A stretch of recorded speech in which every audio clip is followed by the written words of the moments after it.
موعد فتح حجز شقق الإسكان الاجتماعي 2024 لمحدود ومتوسط الدخل من الأكثر الأمور التي تهم المواطنين، وذلك بعد أن أعلنت وزارة الإسكان عن كافة التفاصيل المتعلقة بحجز الوحدات السكنية الجديدة.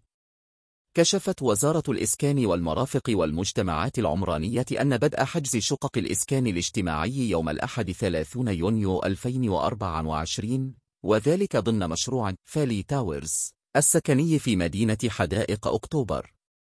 الأوراق المطلوبة لحجز شقق الإسكان الاجتماعي 2024: صورة الرقم القومي للزوج والزوجة، صور شهادات ميلاد الأبناء، إيصال مرافق، شهادة دخل، صورة من عقد إيجار الوحدة، قيد عائلي مميكن، قسيمة زواج مميكن، برنت تأمينات إن وجد. خطوات حجز شقق الإسكان الاجتماعي: 1. الدخول إلى الموقع الإلكتروني لصندوق التمويل العقاري. 2. اضغط على أيقونة استعلام عن وحدات سكنية. 3. اختيار المشروع السكني والمحافظة التابع لها. 4. إدخال كافة البيانات لطلب تخصيص وحدة سكنية. 5. اضغط على كلمة استعلام لعرض نتيجة الطلب. 6. تظهر نتيجة الاستعلام عن شقق الإسكان الاجتماعي 2023 بالرفض أو القبول.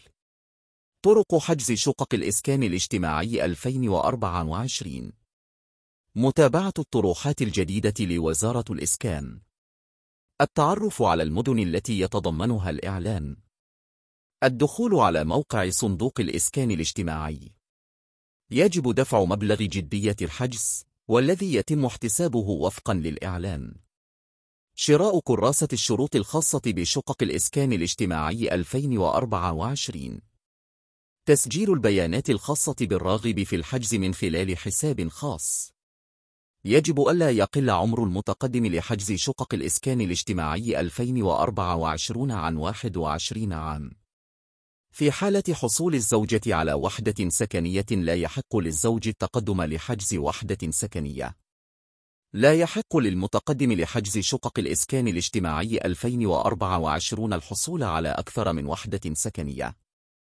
يجب أن يكون المتقدم لحجز شقق الإسكان الاجتماعي 2024 من مواليد المحافظة أو العاملين بها أو المقيمين بها. يتم تحديد طرق سداد مقدم حجز شقق الإسكان الاجتماعي 2024 من قبل وزارة الإسكان، سواء إذا كان الإعلان يتضمن وحدات استلام فوري أو وحدات استلام على نظام 3 سنوات.